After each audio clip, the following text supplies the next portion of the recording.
Welcome to Gorilla Sports Off Field. I'm Liv Moods, and in just a bit, joined by Nate Jackson, and this is presented by Trusted American Mortgage. Trusted American salary-based mortgage consultants want to help you get into a better interest rate and lower your monthly payments. So head to trustedamerican.com to see how they can help you save some money today.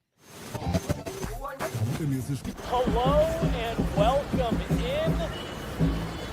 Please do not leave your luggage unattended on the station.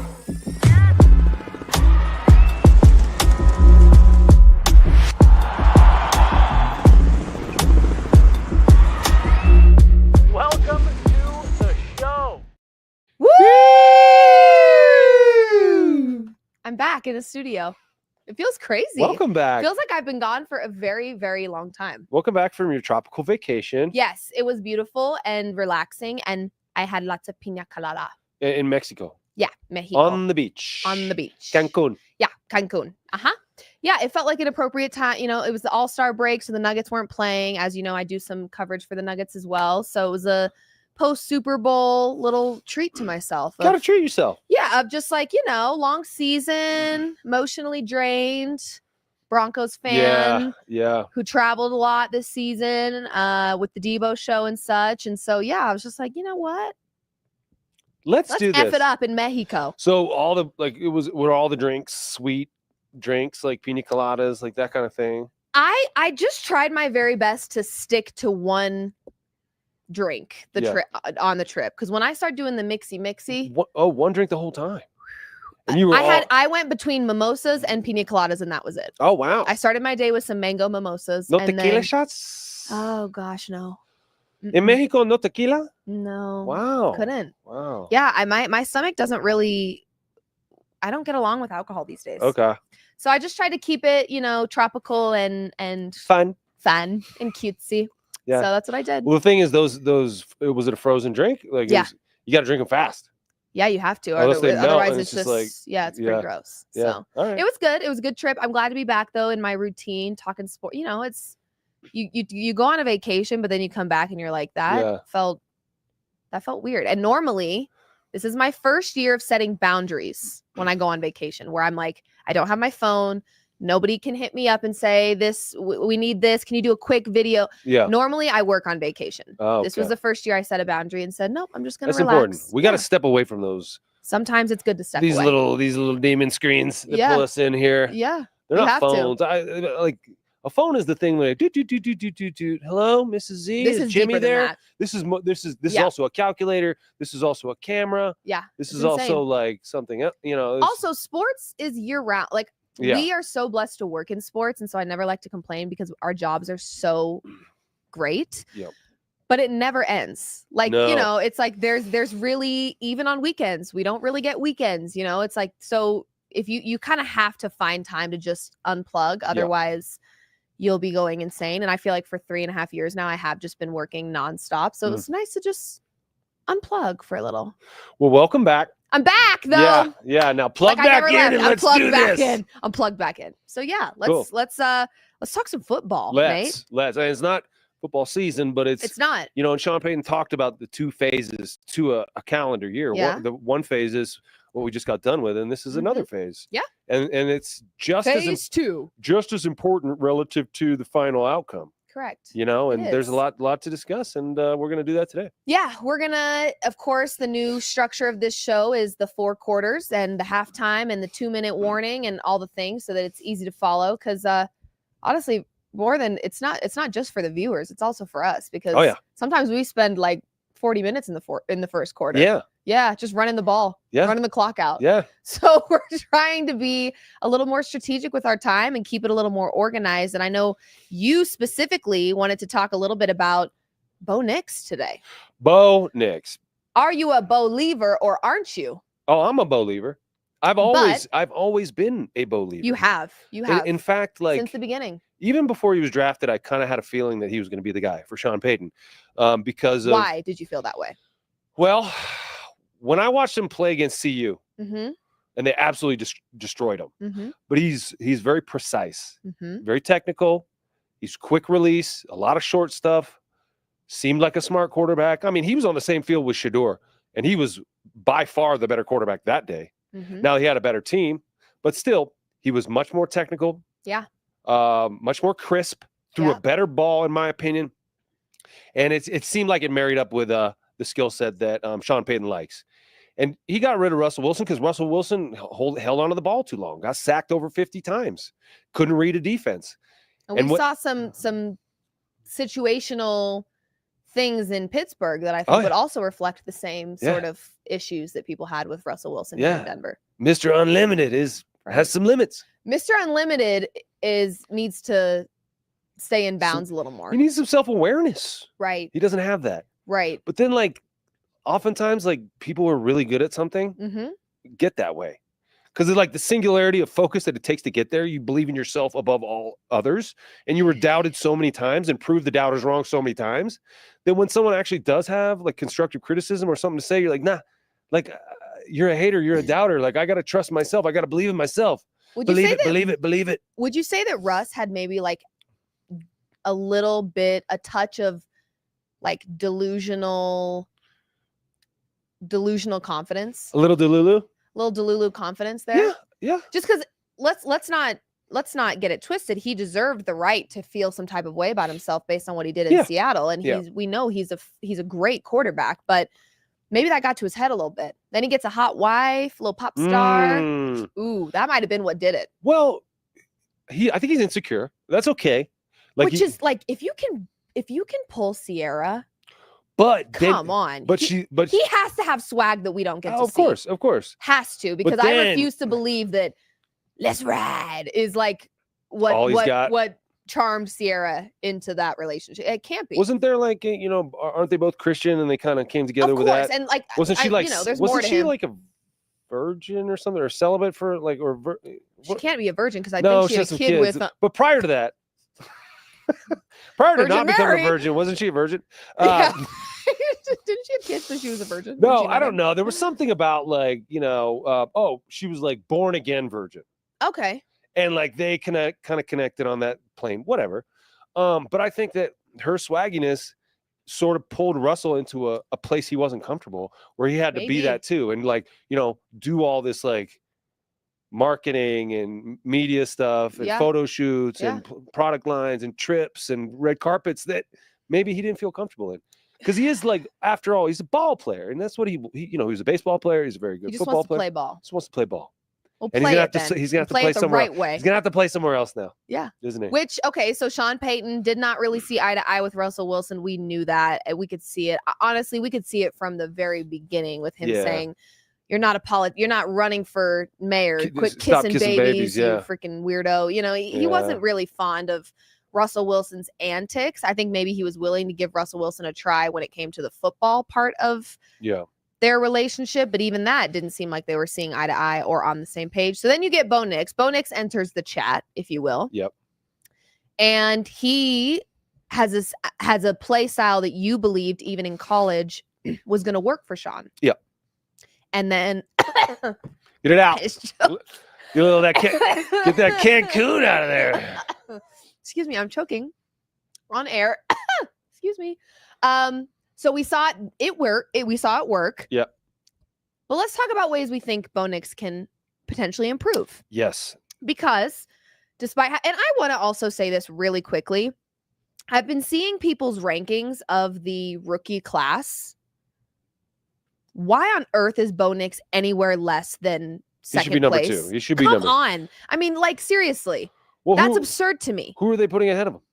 They put Caleb and Drake May. I saw a list that had Caleb Williams and Drake May ahead of Bo Nix in their final rookie ranking for this season. What on earth would make anybody believe that Caleb Williams and or Drake May deserve to be in a better position than Bo Nix after this season? What I've learned about people like pundits and rankings and analysts, whatever you said before, you got to double down. You got to keep saying it. You got to find ways to justify your earlier takes. It's the non-believers from the beginning that are like, yeah, he's still number 4. Really? Swallow your pride, tuck your tail, and shush up. Bo was the Bo was the 6th quarterback taken. And there were a lot of people who rolled their eyes that the Broncos even took him at 12 and said he should have been a second-round pick, and they overdrafted 5.5 wins. They ended with 10. Right. Made it to the playoffs. Right. Come on. What are we talking about? with anyone. Jaden Daniels, obvious number one. Yeah. Coming off of the season as a rookie quarterback, there should be zero question in anybody's mind who follows him after this season in terms of this rookie class, and it's Bo Nix. And actually, I'm pulling up. You can make a case for Brock. Some stats. I mean, Bo Nix was 12th in the NFL in passing yards, which is pretty good.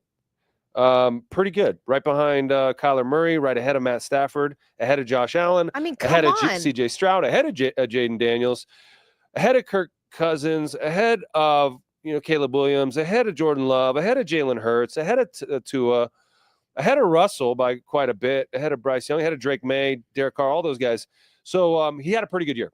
Yeah. He had a pretty good year. And he started off slow too. He did. There were some worries there for me. Not like, oh my gosh, all hope is lost, but kind of, oh boy, this is going to be another one of those years. Here we go. Oh man. Yep.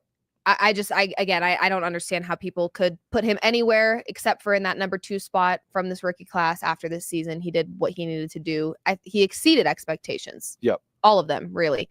But he can improve. He can get better.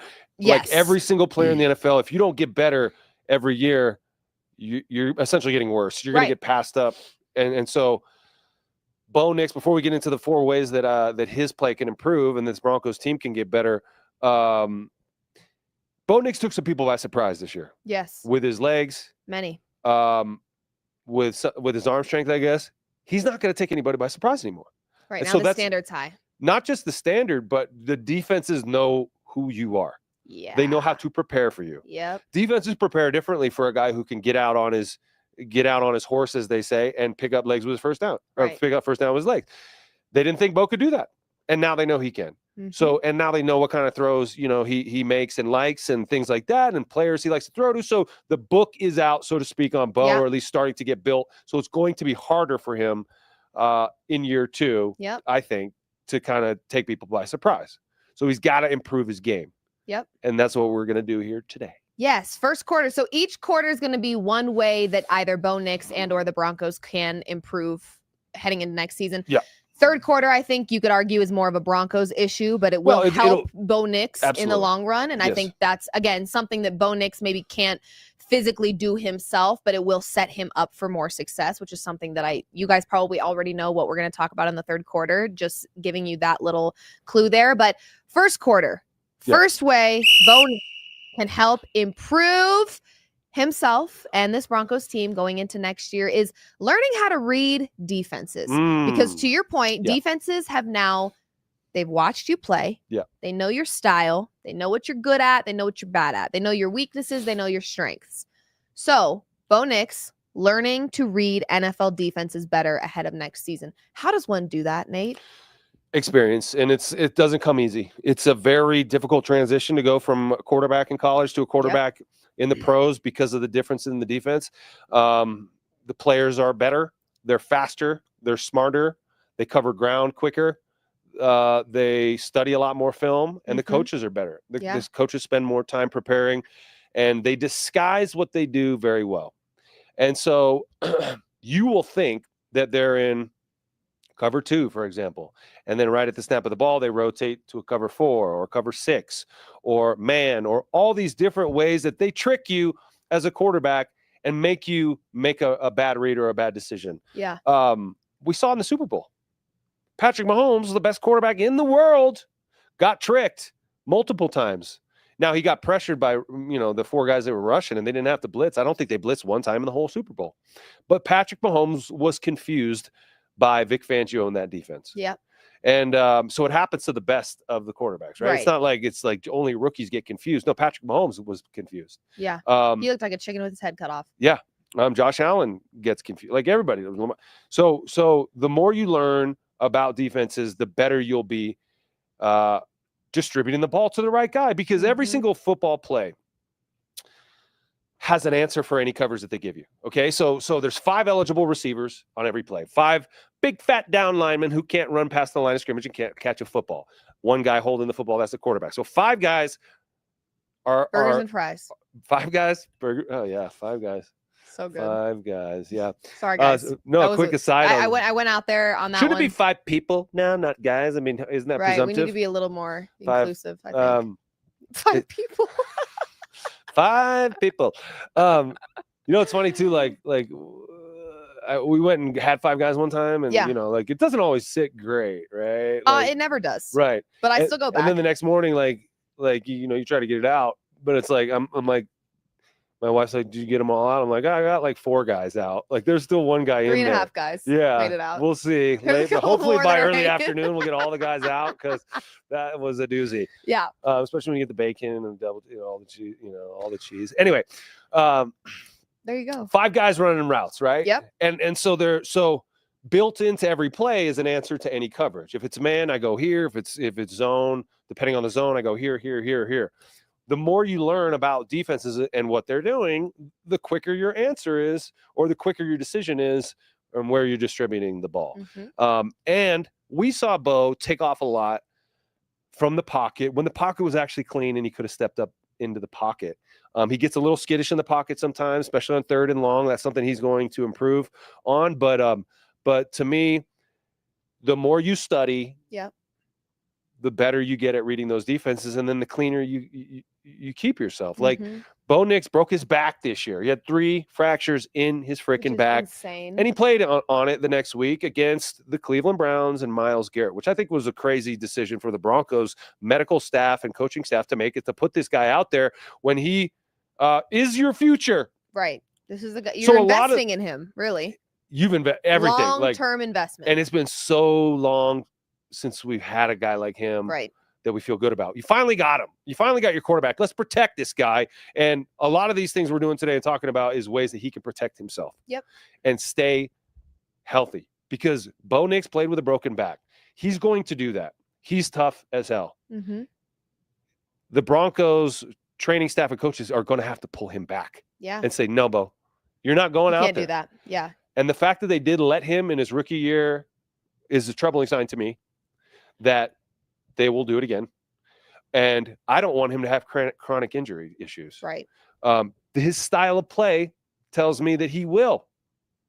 And this is part of what we're talking about. If they're not careful and they don't. That's part of what we're talking about today, is ways that Bo can become a better pocket passer, so he doesn't have to take off and do the things we saw him do this year. Yeah. And it starts with reading defense. It starts with reading the defense, because if you don't know what they're in, you take off. Yeah. But if you do know what they're in, put yourself in a little bit more danger. Right. That way. If you do know what they're in, you know the answer, Bo.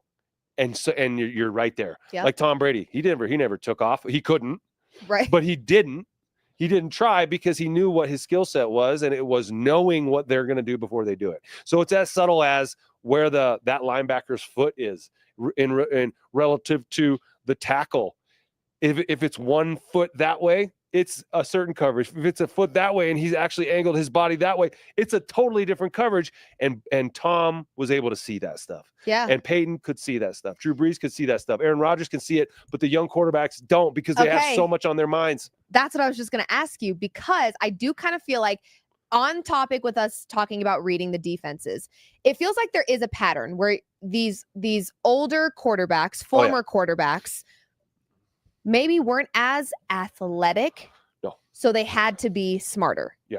So they played a smarter style of football. They had to learn how to read defenses, because if you don't know how to read a defense, you just take off and try to get out of trouble and end up putting yourself in harm's way. Yeah. These older quarterbacks, and I'm talking even when they were young and they were playing, feels like they were more on the mental side of football. Oh, yeah.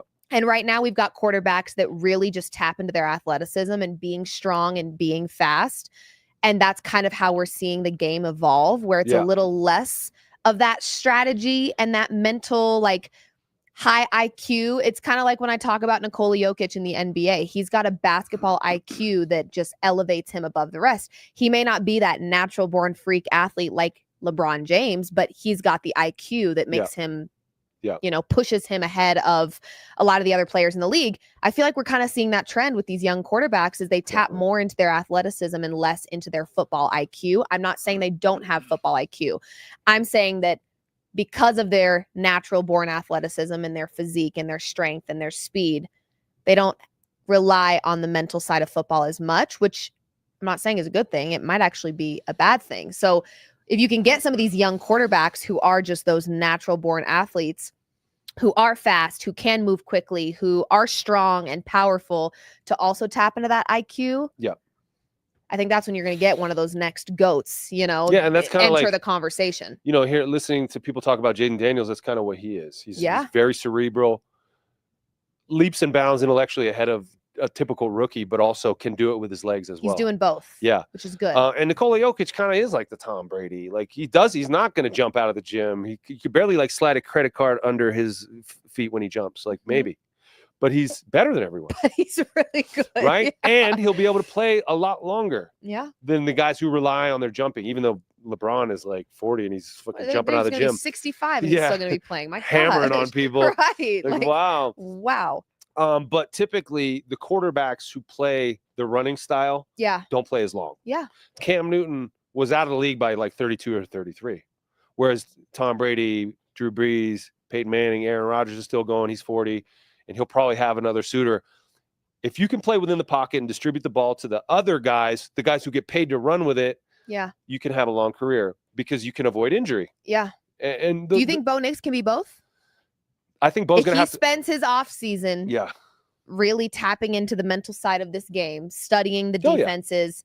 Can he be the best of both worlds? Can he be that freak of nature athlete accompanied with that old school football quarterback, high IQ, mental side of things? I think he's going to have to be more discerning with his running and pick his spots better.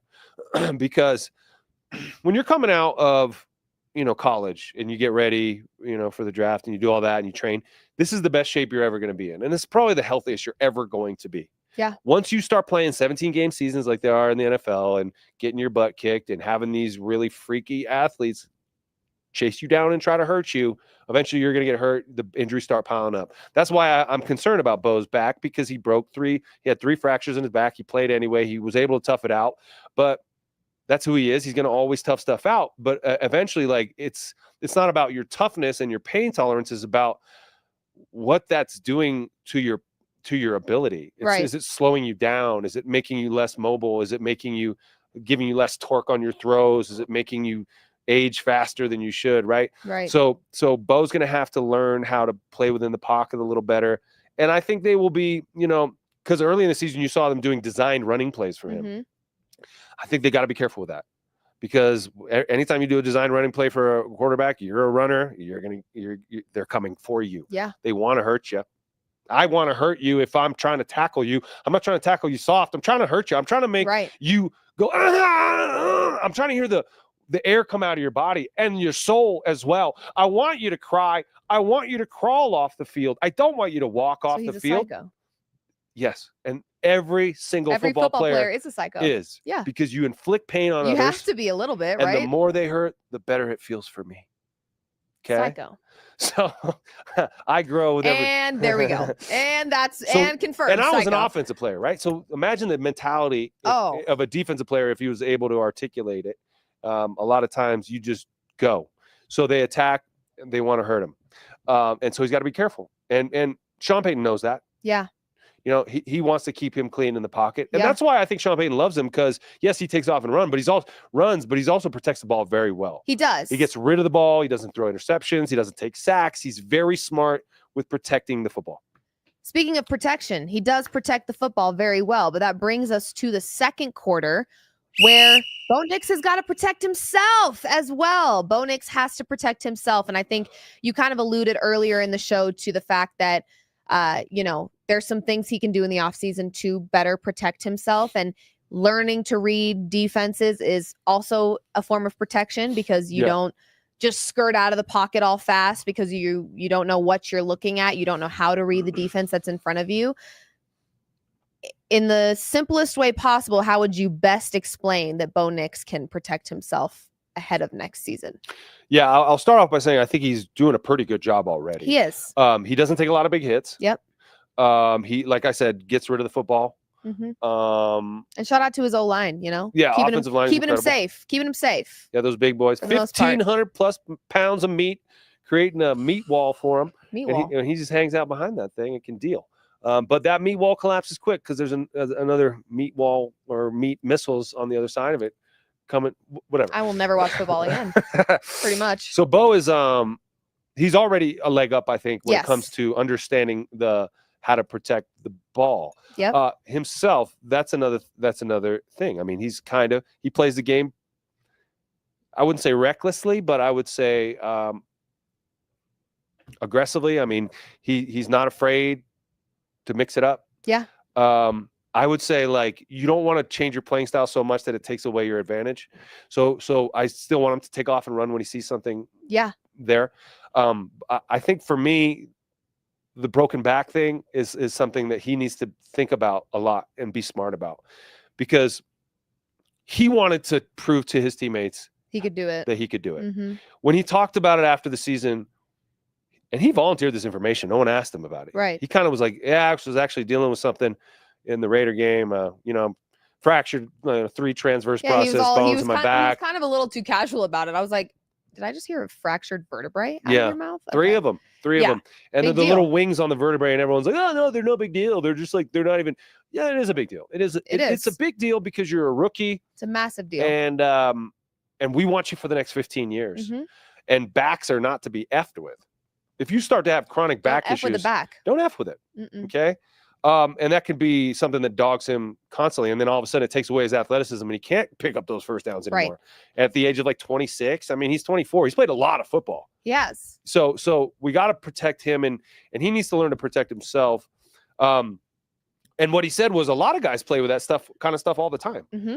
And a lot of guys do play with that stuff all the time. And guess how many years a lot of guys play in the NFL? Right. What was their longevity playing that way? The average career is under 3 years, Liv. 2.8 years for that precise reason. Yes. Because a lot of guys play with shit they shouldn't. Right. So Bo is not a lot of guys. Right. And as hard as it is for him to step back and tell himself that, he's got to accept that. You're not like the linebacker, the safety, the special teams gunner. Right. You're the offense. You are a special person. Yeah. Now, I love and here's the weird dichotomy with a quarterback. The quarterback earns the trust of his team and becomes a leader when he acts like he's not special. When he acts like he is one of the guys, which is Bo. I think that's one of the things which is what Bo did. His team admired. Right. Yeah. And he's got him now. He was able to earn the respect of his team as a rookie very, very quickly. A team that was in a losing culture for a very long time. Yeah. And I think that speaks volumes to probably the humble approach that he had walking into that locker room and those practices for the first time. Yeah. So that does matter. It does. And he's got him now. But you do have to think now. You're special. Right. Maybe don't show it. Well, what he's got to think about is, the future in moments where he's like, should I play? Should I not? He's got to be able to pull himself back. Does some of that also fall on the Broncos? 100%. It's all on the Broncos. Yeah, I was going to say, because when you're young, he's going to play no matter what. Right. And there is this men. This is just a men. This is for the men out there. Any man. There's a little thing called ego. And when it gets a little bruised. Men have egos? Come on.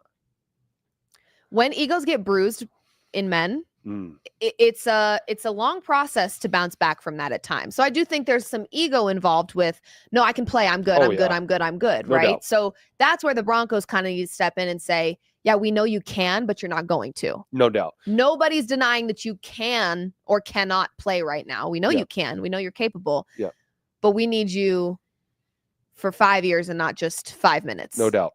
The player always wants to play. That's on them. Yeah. And guess who? I know he's like the first round pick and he's the golden boy, but he's got 2 guys behind him with starting NFL experience who he knows if I'm Bo Nix, I get hurt and they put it out Jarrett Stidham and Jarrett Stidham goes on a 7-game winning streak and plays better than me. Right. What are they going to say?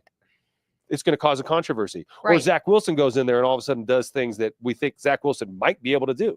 Because Zach Wilson actually has a better arm than all 3 of those guys. And so there's always that fear, no matter who you are in the NFL, that if I get hurt, the guy they put out there instead of me is going to play better, and I'm never going to get my job back. That's a very legitimate. Happened with the Nuggets this year. It happens all the time, and so that's a thing. Yeah. And the team needs to protect him from that fear as well, by assuring him that this is his job. So Bo Nix needs to protect himself, and the Broncos need to protect him from himself. That's right. That's right. So if you're listening, Broncos, just a little word of advice here. I think they know. But that's how we feel. But I also think that, like, you know, there's a new sheriff in town in Broncos country as far as the training staff goes. It's Sean Payton's people. Yeah. And they treat injuries a little bit differently from the old Broncos regime. Mm-hmm. Now, do you think it's better? It's leading to fewer injuries. But what's allowing them to get out on that field? I don't know. And I'm not going to speculate. Right. But what I'm saying is that at all costs, we're going to help you guys play. You're playing. That's what well, your Sean value Payton is. For sure has that old school mindset of like, rub some dirt on it. You know, I would imagine his children growing up were probably told like, you're not hurt. Bones sticking out of arm. Yeah. Rub some dirt on it. Here's a Band-Aid. You know, I think he's got a little bit of an old school mindset. There's really nothing wrong with that. No. So not mad at him for it, but I do think he probably has a little bit more of a tougher, you know, get out there and play. You're a grown man. This is a violent sport, you know, but you do have to remove yourself from the here and now and think long-term, big picture. And Bo Nix really could have put himself into a seriously bad position playing with a broken back. I mean, that's just not smart at all. That's not smart for his long-term health as a husband and father and whatever else he wants to be in life after football. You know, you got to think on that scale as well. I know it's hard to think that way when you're in the league playing. It is. I mean, you lay yourself on the line, like for the most, like a play that no one will ever remember but you. Right. You know, so it is a kind of a sickness, a psychosis that goes on there, but it's fight or flight. You feel like there is no such thing as tomorrow. But you know, the Broncos should be commended at being able to. They're among the best in the league now with injuries, whereas a couple years ago under Hackett they were the worst. So they've definitely turned a corner there. You got to be careful with a rookie quarterback developing chronic back issues. So he's got to learn to protect himself. Backs are nothing to mess around with anyway. No. I mean, I sleep on the couch one night and I wake up and I'm like, wow. Yeah. Feels like I was ran over by a truck, to be honest. Yeah. Not good. Let's get into halftime. Halftime! Orange slices! Go take your pee. Woo, woo, woo, woo. So I haven't had a chance to really speak on this, which I don't know if you guys even really care about how I feel about this. I care. But I got a chance to work with Deebo this season. And of course, there's going to be some natural bias because I will tell you, I've worked in this industry for some time. I've worked with a lot of athletes of different sports, different calibers. Deebo is one of the most respectful athletes I've ever worked with, ever. And I got to see him every week. I was in his home, intruding on his life, you know, on his day off. And he could have just been the guy that was like, all right, let's get rolling, you know, whatever. Where's my check? And so I do have what I would feel like I'm going to be, I use some of that in the way that I feel about his departure from the 49ers, if that's what happens and whatever else. I've seen a lot of opinions of people saying, even people within Guerrilla Sports, it was a distraction. Deebo saying that he wanted to leave. And, you know, the Broncos already have a Marvin Mims. Do they need a Deebo Samuel? At the end of the day, I think what's difficult is Deebo did not have his best season. No. He knows that. I spent a lot of time talking with him about that.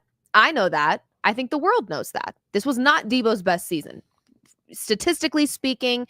And I also can speak on the fact that mentally it was not a super great season for Deebo because it's a team sport at the end of the day. You know this. And there's a lot of things that go on behind closed doors, locker room situations, culture issues. And I'm not saying that that's what was happening. But what I am saying is I was able to learn being around Deebo for as long as I was able to learn that, you know, yes, there's some individual stats that are at play when it comes to football, of course. But there's also a lot of external factors that can affect one's game, one's performance. I think it's very easy to assume that Deebo maybe just had this diva, I don't really care mentality. I can tell you, I never got that impression. There's nothing he seems to love more than football besides maybe his family. But he cares very deeply. And I think there were just some frustrations within.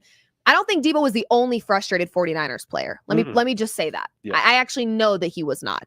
There was a lot of frustrations throughout the season. And I think you know this because you've been there and you've played on a team, that it is a team sport in so many ways, even down to mentally. You know, how 1 or 2 or 3 guys feel in a locker room or about a game or about a situation can really set the tone for the season and your performance. So when it comes to Deebo being in Denver, it's very interesting because when we were at the Super Bowl for Radio Row, I asked him with you guys, this was not in the rundown. This was not something that he was forced to say. I simply asked him, who's a team that you have your sights set on as a team that's like not shopping wise, but who do you think is going to be a force to be reckoned with? I have tried to tell Deebo, and I jokingly throughout the year was like, what about Denver? Would you ever play in Denver? And he's like, let it die. Like, no, like just relax. He was not in the mental aspect of trying to shop around for another team, but I, just being a huge Denver Broncos fan, was like, that'd be awesome. You should come to Denver. When I asked him about the team that was the sleeper team for next season, he said Denver very confidently. And every week I went out there, he had a nice thing to say about the Broncos, slowly but surely. You know, at first he was kind of on that train, I think, of just like, we'll see. I don't know. You know, the Broncos have kind of been struggling for a while, so who knows what they're going to bring. He got more and more positive around what the Broncos were doing. He got to watch them a little bit more. So I don't know where he ends up. But I will say, I think it's a very crazy and insane thought to not think that Deebo Samuel in some capacity brings value to a team. Yeah. Yes, the Broncos have a Marvin Mims. Is there a need for a Deebo Samuel? That's really not up to me. I think that he's one of those universal players that you could utilize in a lot of different ways, which is something that who wouldn't want that? The Broncos are still in that phase of their offense where, yes, a lot of things started to click, but it is one of those, hey, if you throw a Deebo Samuel in that can do a bunch of different stuff, is that the missing piece that just elevates this offense that much more? It's not to say that Marvin Mims didn't do his job. By the end of the season, he did a phenomenal job. But I just think there's a lot of conversations around it that are kind of alluding to the fact that Deebo Samuel wouldn't bring value to the Broncos. And I just think that's a very delusional take. He's still Deebo Samuel. You know, I think every player has a rough season. And if you paid attention at all to the 49ers and you weren't just focused on personal stats, the 49ers as a whole had a rough season. It was not isolated to 1 or 2 or 3 players. So there's some culture issues in San Francisco? This was never told to me by, I will tell you, Deebo really had nothing but positive things to say about all season. You know, he would tell me about frustrations he personally had with himself or whatever. But I can tell you just from the outside looking in, it felt like there were, just because most of the team, and I think some of this you can probably speak on too, is the injuries one after the other. Oh, yeah. I think create a lot of internal frustrations that end up showing themselves in different ways. You know, Deebo had a moment with his long snapper on the sideline. And I just think we saw towards the end of the season a lot of frustration. The pot was bubbling over. Which is pretty rare that like a star player is going to like get into it with a long snapper. Again, Those guys I just don't even think really there was talk. I think it was such a tense locker room. So I don't want to say there were culture there was issues. Nick Bosa, you know, with the MAGA hat. And full transparency, you know, because I made a clip about that and I did bring it up to Deebo, and first thing Deebo said was, yeah, Nick Bosa doesn't really care. Like, he says what he says and he does what he does, and he really just doesn't care, which got to admire that someone stands on bit, whatever, do your thing. But I'm sure that rubbed certain people and some people in the locker room a certain type of way. So I just think there was just a lot of, I would say, based on working with Deebo, having conversations with him, and just watching the 49ers, because I did watch their games because I wanted to be able to discuss it with Deebo on Tuesdays, but tense would be the word I would use. Yeah. And that could be because of the injuries that never stopped or whatever. I also think with the Niners, they were so close for several years, and for 5 straight years we're like, you know, in the NFC Championship or the Super Bowl or something close to that. And so there's a huge letdown, and that probably makes you tense too. Yeah, and then getting close, and then Kyle Shanahan he's a phenomenal coach, but he also, you know, took a dump in his hat at the very end of the Super Bowl there, in overtime. Yep. And so, how does the team look at you after that? Even though they respect you and they know how smart you are, they know how good of a coach you are. Do they start thinking that you can't get them over the hump? Right. You know. So there's that little bit of doubt that creeps in. Yeah. But also the 49ers have played so many more games than everybody else. Yeah. So the wear and tear on those guys' body, the Trent Williams, the Nick Bosa, the George Kittle, and there were Deebo injuries. himself, I was going to say there were injuries too that I wouldn't say were brushed under the rug or anything, but there were the notable Christian McCaffrey, Christian. Trent Williams, those injuries, but then there were Brandon Ayuk, but then there were also a lot of like smaller injuries that players were playing through that, and again, it's not an excuse if you choose to go out there and play, you win or you lose. That's how the game goes. But I will say, I just think it is an insane thought and an insane thing to say, to allude to in any type of way or fashion that Deebo Samuel would not add value to any team that he's on. I agree. This is still Deebo Samuel, for God's sake. I think his skill set is pretty rare, and he has what the Broncos don't have, which is a guy who breaks tackles and creates yards after the catch. The Broncos don't really do that. He's a good yacker. He's a good yacker. I have one more question with the Deebo stuff, though. What's going to happen to your podcast if he comes to Denver? You think Sean Payton's going to want him to do a weekly podcast in the middle of the season? Doubt it. What the hell? Doubt it. But, I mean, can Sean Payton really do that? Yeah, he can. Which is crazy. Here's the last thing I want to say on that. It is very interesting to me because I kind of see how Sean Payton is with like Denver media, local media. But then you get him around the national. You get him on Kay Adams' show, and he's like blushing and like swinging and kicking his feet, and I'm just like, oh my gosh. And to each his own. Right? It's just like, okay. Yeah, I mean, if Deebo is a Denver Bronco, I'm sure Sean Payton would say, I've seen that girl say a couple of things I didn't really like, so absolutely not. Yeah. Which is fine. I think more than anything, I greatly appreciate just the respect that was shown to me by Deebo all season long. He never, and it's very sad actually. And I haven't really like publicly spoken on any of the crazy things that have happened to some of the like women in this industry and some of the things that have been put out there and all that. But is there a reason why you haven't spoken about it? I mean, it's probably smart not to, just to kind of like stay out of the fray. Yeah. But is that why you just don't want to like? Yeah, I think it's that. And I also, it's such a hard thing because I think one of the things that I really try to uphold in this space is just an overwhelming sense of professionalism. And I really do my best. I get invited to quite a few Super Bowl parties while I'm out there and All-Star Weekend things. And, I'm just very careful about how I move because you just don't want to develop a reputation. I will tell you, first few episodes that I was out there working with Deebo, you can already guess what the comments were. Oh, this is, ooh, what are they? What, and I'm sitting there like, really? Like, this is my job? Yeah. Very quickly, those comments came to a halt because I think they could see on camera the mutual respect that Deebo and I had. He was just, again, so respectful. So at the end of the day, I want Deebo to go somewhere where I think he's valued and appreciated. And full transparency, I don't really know if the 49ers necessarily used Deebo in the right ways this season. Now, there were moments Deebo did not do his job to the best of his abilities. He knows that. I know that. The world knows that. But I think you've got to me, it kind of reminds me a little bit of like a Russell Westbrook situation where you put him on a team that just knows how to use him and or needs him. The 49ers are stacked with talent everywhere. Yeah. So do you always need a Deebo Samuel in a game? Well, you got Christian McCaffrey. You got George Kittle. You know what I mean? Yeah. So I almost think Deebo just needs to be on a team where there is a spot for him. Yeah. Where they can utilize him in the way that he needs to be utilized. And Sean Payton's very good at finding that for all of his guys. So it might be great in Denver. I think it would be. I actually think it would be. I think him and Marvin would feed off each other well. Yeah. Take some pressure off of Marvin to do that. And like I said, Deebo does things that no other person on this team can do.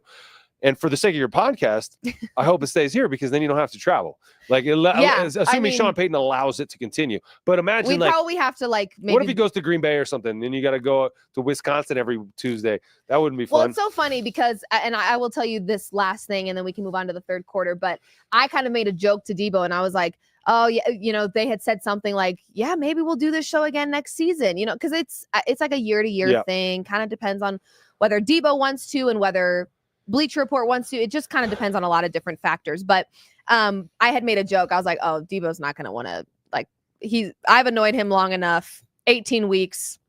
He doesn't want to deal with me again. And he's like, what are you talking about? Like, you're my friend.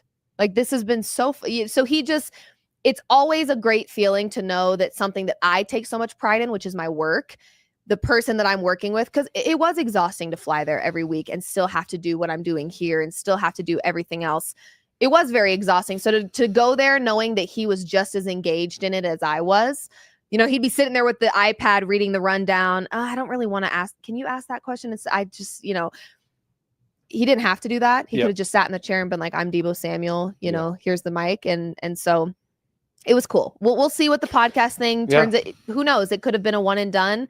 It could be something that we do again next season, depending on where he's at. If he's a Denver Bronco, Sean Payton probably will say, no, thank you. I don't want you speaking to that woman.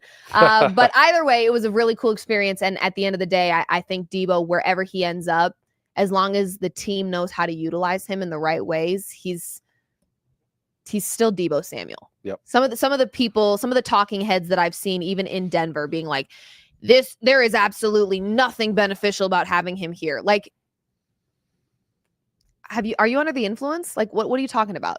This is still Deebo Samuel, I mean, for goodness sake. So I don't know. I think I personally think he'd work well in Denver. I do too. So we'll see. All right. But again, I don't have any say in that. He also only has limited, feedback that he can give. But at the end of the day, whatever team gets him, I will just say, I think is a very lucky team. I agree. So there's that. Right. We'll see. Yeah. I don't have any updates from him on, No. but we'll see. Denver would be super awesome though, I'd love to have him here. Yeah, I think it'd be great. So, okay. Third quarter. Let's get into it. Yeah. Speaking of things Bo Nix can work on, whatever, this isn't really something he can necessarily personally improve, but it will elevate him. Yeah. Which is having a run game. Yeah. I feel like till we're blue in the face, we have been discussing the run game. Yep. Let me start with a tough question. Yeah. Who stays, who goes? From the running backs? Yeah. I think Javonte Williams is all but gone. I think that definitely feels that way, doesn't it? Jaleel McLaughlin will stay. See, and I don't know if I agree with that. Because he's like a gadget guy. He likes him. He likes his playmaking ability. He likes his ability to, catch the ball and in space. He likes him in space, kind of like a la Darren Sproles a little bit. Right. He likes to do the 1-2 punch with the running backs. He wasn't able to find who those two were last year. I know he liked Jaleel, but it was either Javonte Williams or maybe it was Audric Estime or whatever. So I think Audric Estime could go as well. I think it could be two new running backs in here. But I think your every down type of running back is going to be a new player, whether that's a rookie. It probably is going to be a rookie. And more than just getting the personnel right in the room, it's a philosophy that extends to everything you do at work every single day. Yeah. When I was here. Okay, Grandpa. we ran the freaking rock. Yeah. And that was a staple of the Mike Shanahan offense. Any running back you put in there would get 1,000 yards. It wasn't because it was because the system was so in place. It was because the offensive line was so damn good. It is because we committed to it. It's because every day of practice we practiced it intensely and hard, and we knew that was our priority. That was our identity. We're going to run the football every single day. And then when you think we're going to run it, it's going to look exactly the same. Boom, play action. We got guys running by surprise, wide open. So the running game is not just good for, the offense because it controls the ball, but it also opens things up in the passing game. I was going to say it creates more opportunities for a lot more. The pass. But it requires a dedication to it. And that means every day of practice you are kicking ass in the running game. Look, does Sean Payton have commitment issues to the run game? Yeah. He had to run it on his playbook, on his play sheet. Yeah. I don't think he's very fond of it. You don't have to remind yourself to do something that you love. Brush your teeth. That you love to do. Right. Or that is part of your identity. Right. Right. You have to remind yourself to do something you don't want to do. Take a shower. Yeah. Come on. Yeah. That's my routine. I don't have to remind myself to take a shower. We just do that. Right. And I do. So that's what, And that explains a lot. Exactly. Yeah. So Sean Payton had to remind himself to run the football, which is weird for an offensive coach, right? Yeah. So it's a Sean Payton issue. It's a system issue. Yes, it might be the running backs in the running back room, but I also think that they weren't done any favors by the lack of commitment to it. Right. And so how do you develop? How do you develop as a running back in an offense when that's hard? It's like, we'll use you today. I mean, I would argue his number one running back based on things he said would be Audric Estime. Audric Estime didn't even. He had like a couple good games and then he disappeared. Right. Yeah. But he didn't even dress out for the last game of the season. No, they put up Bidet or Blake Watson or whatever for the which was a confusing. That's so confusing. Yeah. Like how on earth, if we as fans are confused, I would imagine the players don't feel any different. No, if you're a running back, like you don't know if you're starting or not going into the week. You don't know if you're going to dress or not. Like it's nice to have a guy you know is going to get the ball. Correct. Because everyone knows his playing style. He gets a lather. He gets into the, running backs don't do well if you give him 6 carries. Do you think though, again, I don't know, but I'm trying to crawl inside the brain of Sean Payton and figure this out for a second. Do you think in his brain it was like defenses won't know what to read if they don't even know who they're reading? Was he trying to do some like mysterious type work there with the run game? Well, what he said about Audric Estime being down for the playoff game was that he wanted someone with a little more juice for the game because he thought that's what was going to be needed. So what he means by juice is just someone who's faster, quicker. I was going to say, juice. And he thought that's what that game was going to need. It didn't. He was wrong about that. Right. They got pushed around on the line of scrimmage. And the reason why I talk about a philosophy of dedicating yourself to the run, they went into to Buffalo and got beat up on the line of scrimmage. Their running game didn't work. The Broncos running game didn't work, and the Bills running game did. Yeah. And so whatever they were doing at practice that week, they weren't doing it hard enough because their run defense failed and their running game failed. Everything run was bad. Failed. So they didn't practice it well enough. Yeah. So to me, that's a philosophical thing that Sean Payton has to square up and give his running backs a better opportunity to thrive, and he has not. What's the most carries a running back for the Broncos got all season in a game? I don't know, 13, 14. I think it was probably Javonte Williams in New Orleans. Yeah. I think that was the best game we had seen out of any of our running backs. Otherwise, most games, Bo Nix was our leading rusher. Exactly. Which goes back to our very point. Hello, what do we do? What are we doing? But don't want to hang too long on the third quarter here. Yeah. But I would say that a running game is really going to help Bo. Mandatory. Just kind of be able to read defenses, be able to set them up, stay on the field, keep the defense fresh, keep them off the field. So the running game will really help Bo. Muy importante. Muy. Wow, you did spend some time in Mexico. I did. Yeah, I did. Run game, crucial for this Broncos team in the off. Crucial for this Broncos team in the off season, not only for the sake of just the team as a whole, but also for Bo Nix. Not from just a protection perspective, but also opening up more opportunities for the pass game. Right. It's very important. Muy importante. Crucial. There. Adios. And that's all. That's it. Okay. Okay, fourth quarter. Woo! Woo! Beep, beep, beep, beep, beep. Final stretch here. Yep. How can we improve Bo Nix? Okay, number 4. Bo learns Sean Payton's system a little bit better. This is hard. It's a very complicated system. Yeah. I say it's a hard system. It's self-admitted. Sean Payton talks about how complicated it is. Drew Brees talks about how complicated it was. Chase Daniels talked, he's a pundit now, but he was a backup quarterback forever. He learned so many systems, and he was played under Sean Payton for a while. So he talks about how wordy it is and how complicated it is. And like Sean Payton, okay, so last year, Sean Payton's first year, there was a lot of delay of games. Mm-hmm. And that was put on Russell Wilson. The fans were literally counting in that the was stadium. Nathaniel Hackett. Yes, it was. But then Sean Payton comes in and does the same crap. I think he's very long-winded. He's also short-winded. Yeah, look. But it's a drawn-out shorthand. Every time when I look at the... if I were Bo, I'd be like, finish your sentence! Yeah, spit it out, Sean! The clock is running! That's the thing. You only got 40 seconds. So here, spit it out! All right, we're going to... shut up! Tick, tick, tick, mother...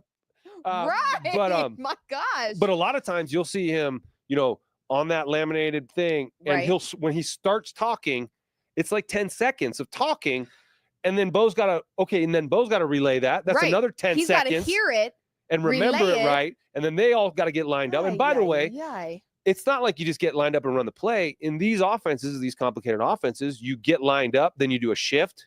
Right. There's pre-snap motion that's intended to let the quarterback look beyond the line of scrimmage and see how the defense reacts to your shifts and motions. So if you get up to the line of scrimmage with only 4 seconds left, You got to hurry through those motions. You're not even seeing anything. So that's a little bit of a Sean Payton wordiness problem, getting that out of his mouth faster. He's trying to reach a word count in his essay. Yeah. Yeah.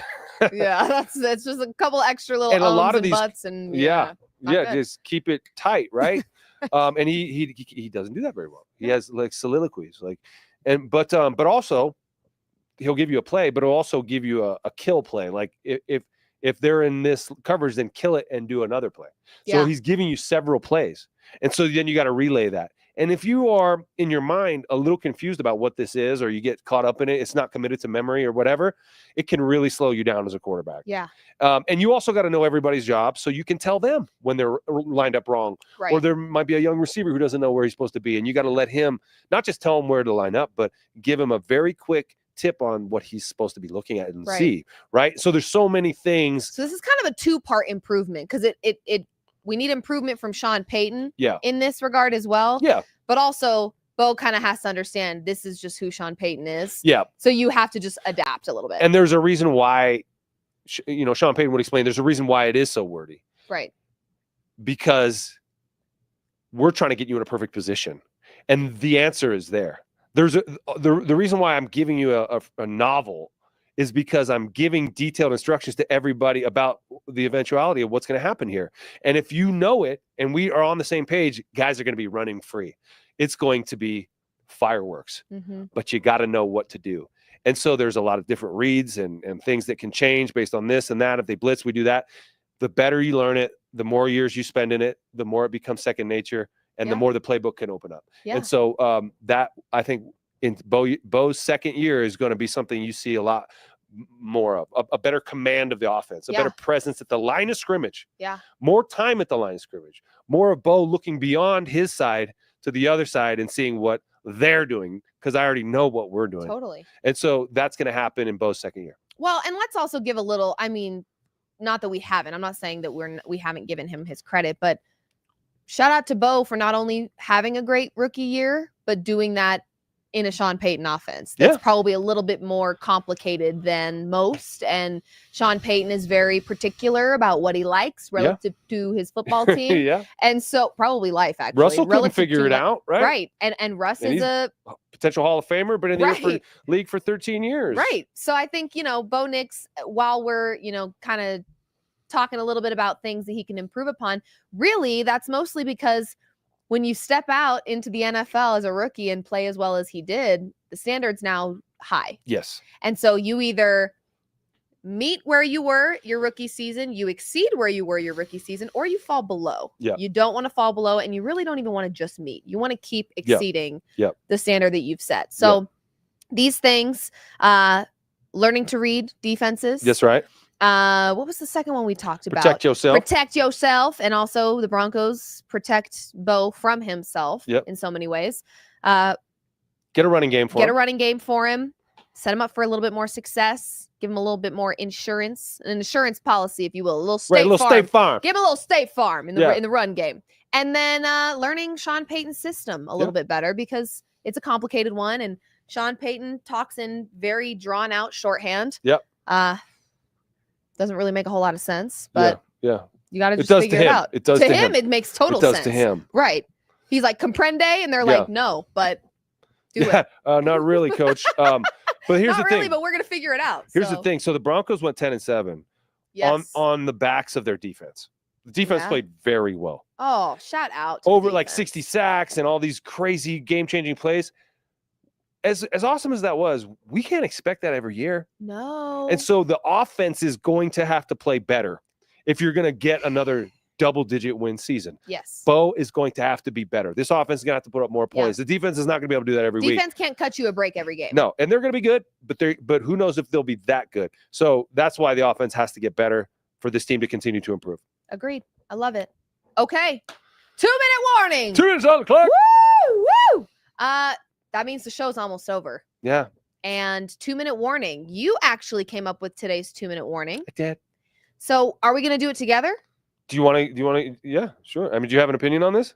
I have a brief one, but I feel like you can also speak on it a little more because you've been the one that's been in the situation. So why don't we just spend 2 minutes going back and forth together? I think we both have the same I think we're both on the same side of this conversation and this argument. So why don't you let the people know what it is, and then I'll count us back from 3 and we'll get right into it. All right, the NFL draft is coming up, but I think the NFL Combine should go away. I don't think the NFL Combine should exist anymore, and I'll tell you why, okay? The NFL Combine has just become a big gathering place for all the GMs, agents, media members to go and eat steaks and, like, smoke cigars and drink whiskey and talk about ball or whatever, like, to conspire and come up with. But for as far as learning about the players themselves, how necessary is that? They have their pro days already, right? Okay, where scouts and agents and everyone can come to their stadium where they feel comfortable, and they work out, and they can get weighed, and they can get measured, and they can get interviewed, and they can do all that stuff. They have the all-star games that they go to, the East-West Shrine game, the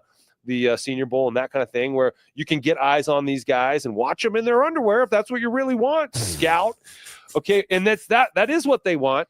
I mean, yeah. Okay, I've stood on a stage in my underwear, not at the Combine, but at the East-West Shrine game. Andy, go ahead and start it.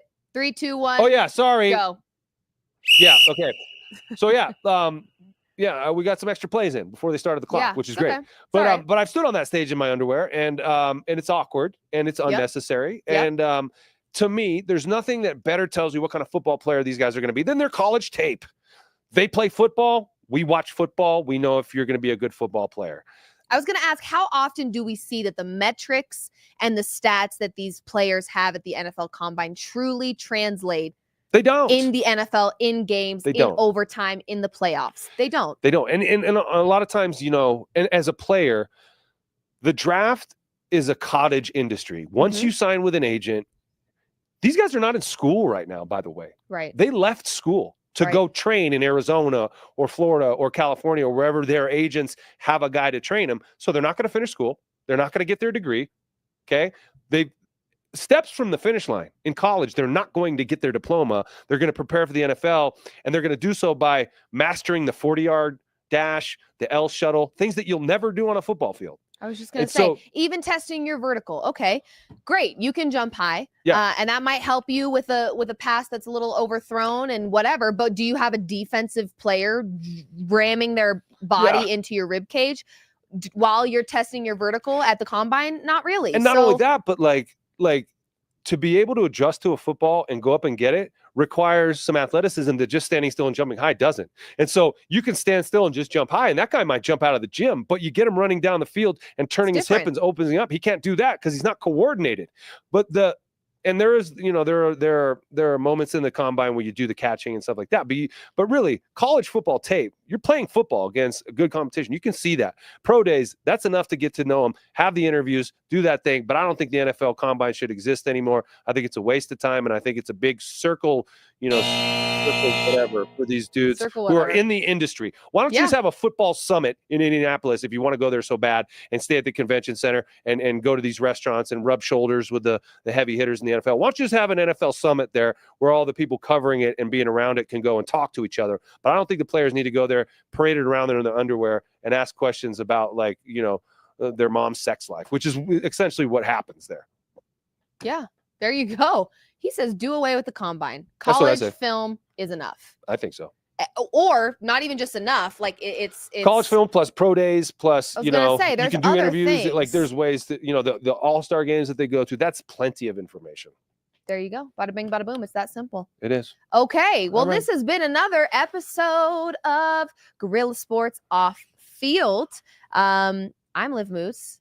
That's Nate Jackson. And this is presented by Trusted American Mortgage. You can head to trustedamerican.com to see if they can get you a better interest rate, lower your monthly payments. And we'll be back again next week for some more football talk. Obviously, football's not happening, but as we get closer to the draft, always happening. It's always happening, but it's not maybe on your screens as much as it used to be. That being said, it can be on your phone or iPad when you tune in to Guerrilla Sports Off Field. Did I say off court earlier? I don't think so. Okay, good. Off field. Jeez. It's coming up next. It is coming up next. I will be live very shortly to talk a little bit of NBA. But for now, Liv Moods, Nate Jackson signing off, presented by Trusted American Mortgage. Thank you for joining another Guerrilla Sports Off Field. See ya. Bye.